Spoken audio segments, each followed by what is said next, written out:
I'm Matthew Riederer with Success Stories. Yes, we can. I know we can.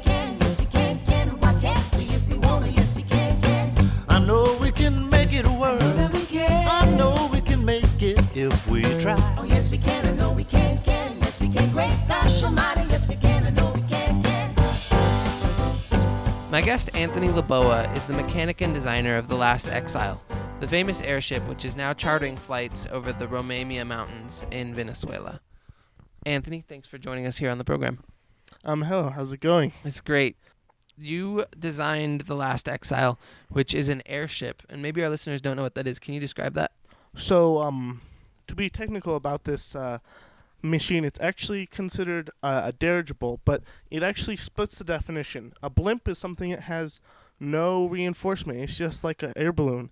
A dirigible is like what you saw with the Hindenburg, a giant framed machine that was designed for catering flights with many passengers. And what we have is something in between. It has a partial frame on the front, so it's allowed to go faster, and it also carries large passenger numbers, but it's a little bit more sturdy and well designed than a blimp, It's more sturdy and well designed than a blimp. So and can travel at far higher speeds. So what speeds are we talking about here with an airship? Well, this airship is actually designed to be able to run on no emissions. So most of the time it runs at very low speeds, but it's capable of top speeds of up to 60 miles per hour. Okay. Wow. And so the Last Exile is the only airship that's been built. Is it a prototype, or how would you call it? It's pretty much a prototype. I mean, me and my pilot, who is normally the person who would be doing this interview, Gail Forcewind, have been working on this project for several decades, and we dreamt of it long ago after watching a movie, the David Attenborough a documentary with who's that German film guy? Werner Herzog? With Werner Herzog. It's called White Diamond. It was very interesting. And so you saw an airship in that movie, and then were inspired to create this airship yourself. Mm-hmm. Amazing. And after having seen the beautiful plateau of the mountain of Romania, we were inspired to allow people to cater flights there. We knew that there had to be a market for somebody to fly up to the mountains, because there it's a beautiful place. So what is it about this place that makes it so beautiful? Why do you charter flights there specifically? The reason why we're able to charter flights here specifically is because we're able to create enough interest. It's one of the most beautiful sites in the world. It is a island that exists above the mountains, and that is pretty much only accessible to helicopter, airship, or it's totally inaccessible to a plane because it's so small. And it's has one of the greatest biodiversities of any high alpine ecosystem. And Amazing. it's not really alpine because there's no trees. It's just a plateau in the sky. Amazing. Waterfalls all around it. So what advantages do an airship have over, say, a helicopter? An airship has great advantages over a helicopter. Helicopters are incredibly inefficient, especially an airship the way that we have designed it. It has no emissions. Because it generally travels at a slow speed, it uses very little energy and is able to actually travel from its envelope, the energy stored in the device used to make it float. So the envelope is the device used to make it float, the balloon part of the Mhm. airship. And to make it safe, we have to make there be no combustion cycles inside of the. There's nothing burning inside of our airship. And why do you have to? Why can't you have anything burning inside of your airship? Well, we made the balloon out of hydrogen, which is commonly known to be the gas that was in the Hindenburg That seems during its crazy. event. Why not use helium? Which- Hydrogen has half the density of helium. It weighs half as much, so you can actually carry twice the passenger load for the weight in gas that you have to carry. Interesting. So you use an engine with zero combustion cycles, meaning that what propels this? It's all steam powered, It's actually. all steam powered. It uses turbines and steam power, and that's why we're able to use water as our energy source. We actually collect the energy locally. So you use water as an energy source. So how do you create the steam? What heats the water that you use? We actually use parabolic reflectors located on the plane, Okay. as well as the energy stored in the envelope for going at high speeds. And what we have is essentially a very slow steam combustion cycle that turns props in our prop tunnel that essentially it propels the plane forward. And because of the design of our prop tunnel, it's one of the most efficient ways of moving a large mass through a lot of air at one point in time. That's excellent. So, how large is your airship? I mean, how big a mass are we talking about here?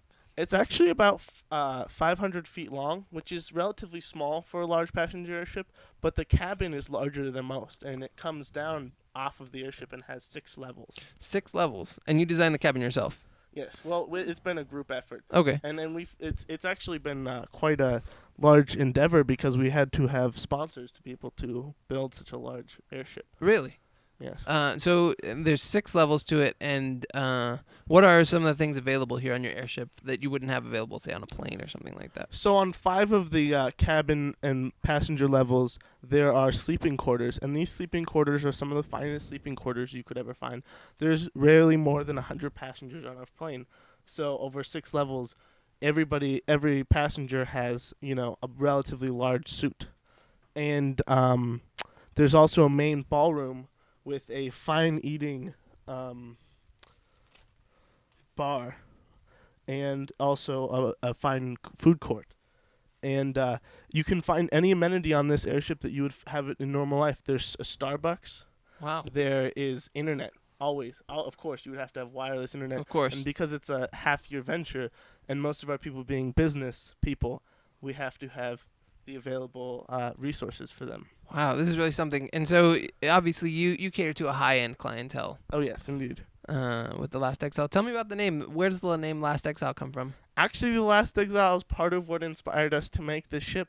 To be honest, it's based off of an anime that has airships that are amazing, and they exist in a world that is only exist above the cloud. Any place below cloud level is so filled with noxious gases that people could not exist below those levels. Wow. Huh. That's very Of course, interesting. our airship is more bound by the physics of our own dimension, so we have to apply to those. Yeah. And so, what challenges were you able to overcome? It's been a dream of folks for a long time to make an airship. And how did you overcome the challenges that have been associated with that? Well, there's a few interesting aspects of our airship. One of which is that it's significantly lighter than most airships because prior to the invention of this airship, most airships that were technically dirigibles had to have a fully integrated frame structure so they could travel at high speeds. Uh-huh. And we're using new materials and technologies. We're able to distribute the load over the whole envelope so that it not only gives us lift, but it also is able to travel at relatively high speeds without needing to be wholly framed. Wow, that's really exciting. How many trips have you taken down to the Roraima Mountains? We cater a trip once a year, and I've been doing this for roughly 4 years now. We Okay. are now just reaching profitability. I see. And so you've been to the Roraima Mountains 4 times. Tell me about something that you've seen there. What have you discovered or experienced on these trips? Well, to be quite honest, it's one of the most beautiful places in the world. You'll find every kind of flora that you've ever seen anywhere. And not anywhere. You'll find flora that you've never seen anywhere, and flora that you can see pretty much anywhere else in the world. It combines many aspects of different altitudes and climates because it's one of the wettest and highest points in the earth, and because of the high rainfall, there's a lot of biodiversity. Interesting. Wow. So is it only plant life, or is there animal life as well? There's animal life, but it's relatively small. Nothing larger than insects. I see. And it's good views here from your airship? It's one of the most beautiful views. Well, the whole trip is quite beautiful because we only travel across land in the event of any sort of disadvantageous event.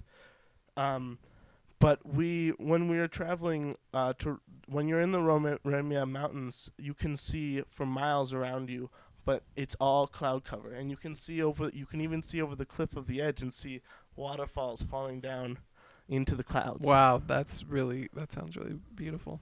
Yes. Yeah.